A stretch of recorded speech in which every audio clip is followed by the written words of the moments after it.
হারিয়ে যেতে থাকা জাতীয় খেলা কাবাডি জনপ্রিয়তায় ফিরতে শুরু করেছে। গেল নভেম্বরে কাবাডির উন্নয়নে দায়িত্ব দেওয়া হয় অ্যাডহক কমিটির হাতে। তারপর থেকেই ঘুরে দাঁড়াতে শুরু করেছে দেশের জাতীয় খেলাটি। গেল ফেব্রুয়ারিতে ৫১ বছর পর টেস্ট কাবাডি সিরিজে ফিরে বাংলাদেশ পুরুষ কাবাডি দল। এরপর এই ঐতিহ্যবাহী সিরিজে নাম লিখায় বাংলাদেশ নারী দলও।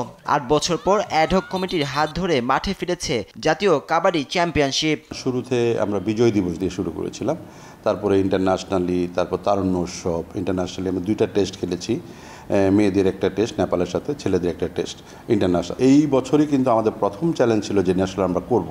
টাইমিংটা ম্যাচ হয় না, বাট এই টেনিউরে আমরা কিন্তু করছি। অন্তর্বর্তী সরকার দায়িত্ব গ্রহণের পর দেশব্যাপী তারুণ্য উৎসব আয়োজন করে প্রতিটি ফেডারেশন। তারই অংশ হিসেবে দেশ জুড়ে প্লেয়ার হান্টিং চালায় কাবাডি ফেডারেশন। সেখান থেকে পাওয়া 50 জন করে নারী ও পুরুষ প্রতিভাকে নিয়ে চলছে ক্যাম্প। তারুণ্য উৎসব থেকে যে আমরা বাছাই করেছিলাম 50টা ছেলে 50টা মেয়ে আন্ডার 18, তাদেরকে নিয়ে কিন্তু আমরা লঙ্গার ভার্সন ক্যাম্পে আছি।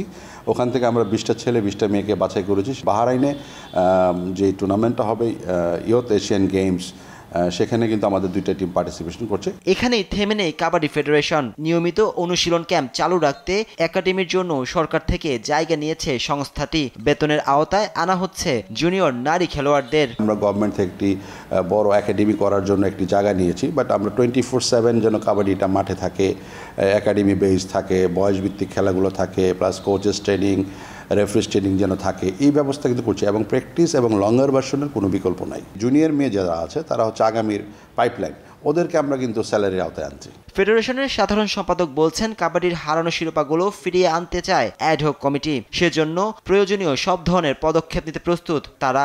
জাতীয় খেলা হিসাবে আমাদের জন্য একটা দৃশ্যমান ক্যাপাসিটি বা সবার সামনে যেন এটা থাকে। নাজমুস সাকিব, দেশ টিভি, ঢাকা।